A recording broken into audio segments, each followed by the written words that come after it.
తన డాన్స్ తో ఎంతో మంది అభిమానులను సొంతం చేసుకున్న మైకేల్ జాక్సన్ ఇక లేరన్న నిజాన్ని ఆయన అభిమానులు జీర్ణించుకోలేకపోయారు. ఇప్పటికీ ఆయన లేరన్న వార్త వింటే ఏదో తెలియని లోటు ఆయన అభిమానుల్లో కనిపిస్తుంటుంది. ఆయన చనిపోయి 8 సంవత్సరాలు కావస్తున్నా ఆయన గురించి ఏదో ఒక నిజం బయటపడుతూనే ఉంది. తాజాగా మరో వార్త బయటపెట్టాడు ఆయన స్నేహితుడు. మైకేల్ జాక్సన్ తన చివరి రోజుల్లో మరణ భయంతో అల్లాడిపోయాడని, తనను వారే చంపేస్తారంటూ ఆయన తన ఆప్తమిత్రుడికి లేఖలు రాశారట. ఈ విషయాన్ని ఆయన ఓ ఆస్ట్రేలియన్ ఛానల్ కు ఇచ్చిన ఇంటర్వ్యూలో తెలిపారు. మైకేల్ కూతురు పారిస్ జాక్సన్ కూడా మొదటి నుంచి ఈ మాటే చెప్తోంది. తన తండ్రి డ్రగ్స్ వల్ల మరణించలేదని, ఆయనను హత్య చేశారని ఆమె చెప్తోంది. మైకేల్ జీవన కోణంపై ఆస్ట్రేలియా ఛానల్ ఈ మధ్య ఇంటర్వ్యూ చేసింది. ఇందులో మైకేల్ బెస్ట్ ఫ్రెండ్ ఎన్నో ఆసక్తికర విషయాలను వెల్లడించారు. తన మరణానికి ముందు మైకేల్ ఏకంగా తనకు 13 ఉత్తరాలు రాశాడని, అందులో వాళ్లే తనను చంపేస్తారంటూ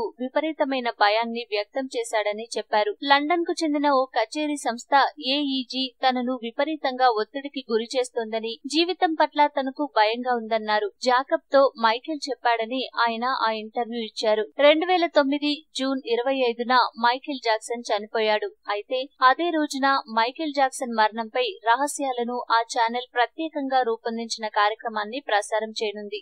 ఈ వీడియో మీకు నచ్చితే లైక్ చేయండి, అందరికీ షేర్ చేయండి, కానీ సబ్స్క్రైబ్ చేయడం మాత్రం మర్చిపోకండి.